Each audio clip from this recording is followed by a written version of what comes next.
옛날 어느 나라에 임금님이 전국에 금주령을 내렸습니다. 사람들이 술에 빠져 일과 가정에 소홀해진다는 소문이 퍼지자 임금님은 백성들에게 술을 먹지 못하도록 금주령을 내렸던 것입니다. 그런데 아무리 금주령을 내려도 몰래 술을 팔고 마시는 일이 계속되었습니다. 결국 임금님은 암행어사를 시켜 몰래 술을 파는 자들을 잡아오도록 명령했어요. 암행어사는 일반 백성의 분장을 하고 마을 사람들 사이에서 술을 파는 자를 잡기로 마음먹었습니다. 그러나 결코 쉬운 일이 아니었습니다. 그 많은 백성들 사이에 누가 술을 파는 사람인지 알아내기가 너무 힘들었습니다. 그러던 중 암행어사는 한 가지 방법을 생각해내고는 어느 주막으로 들어갔습니다. 그리고 주인에게 많은 돈을 주고 며칠 동안 먹고 놀기만 했습니다. 그러던 어느 날 암행어사는 갑자기 배가 아프다며 뒹굴기 시작했습니다. 물론 연기였죠. 그러자 주막의 주인은 잠시만요. 내가 빨리 의원을 모셔오겠습니다. 그러자 암행어사는 아니요. 나는 배 아플 때는 약도 필요 없고 좋은 침도 필요 없어. 난 좋은 술을 먹어야 낫는다고. 주막 주인은 당황했습니다. 갑자기 배가 아프다면서 술을 찾다니요? 그리고 주막의 주인은 뭔가를 곰곰이 생각하는 눈치였습니다. 잠시 후 주인은 자기가 좋은 술을 만드는 집을 알고 있으니 조금만 기다리라고 말하고 어디론가 사라졌습니다. 주인은 술을 파는 곳으로 향한 것이었습니다. 암행어사는 이때다 싶어 주인을 미행하기 시작했습니다.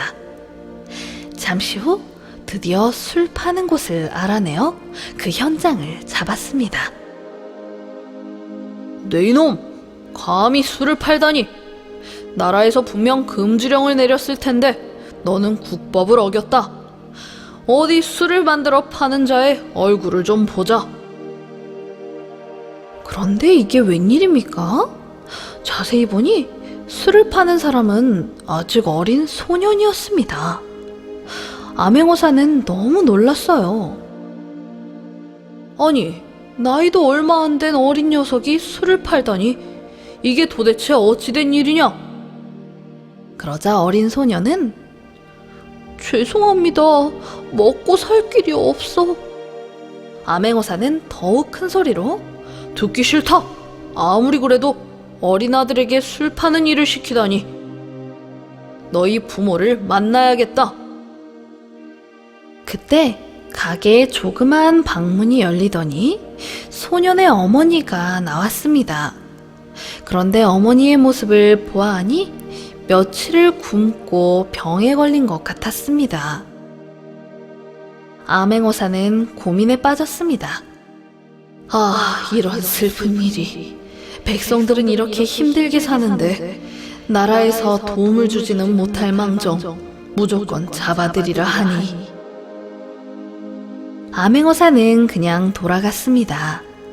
불쌍한 백성을 벌하는 것은 이치에 맞지 않는 것이라고 생각했기 때문입니다. 하지만 임금은 이 일로 암행어사를 귀양 보냈습니다. 그 후로 오랜 세월이 흘렀습니다. 암행어사는 어느 지방의 사또로 일을 하게 되었습니다.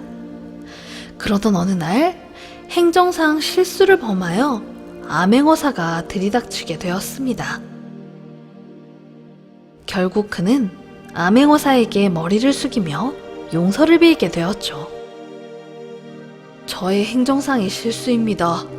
어떤 벌이든 달게 받겠습니다. 그런데 그때 암행어사는 사또에게 천천히 고개를 들라. 고개를 천천히 들은 사또는 깜짝 놀랐습니다. 바로 자기가 암행어사였던 시절 술을 만들어 팔았던 그 소년이었습니다. 아니, 혹시... 그렇소. 예전에 내가 바로 술을 팔던 그 소년이요. 소년은 열심히 공부하여 암행어사가 되었던 것입니다. 사람은 누구나 실수를 하는 법인데 그대의 죄가 그리 크지 않으니 이번만큼은 용서해주겠다.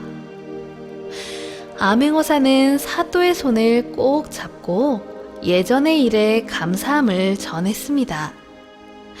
결국 두 사람은 죽을 고비에서 서로의 목숨을 한 번씩 구해준 셈이 되었습니다.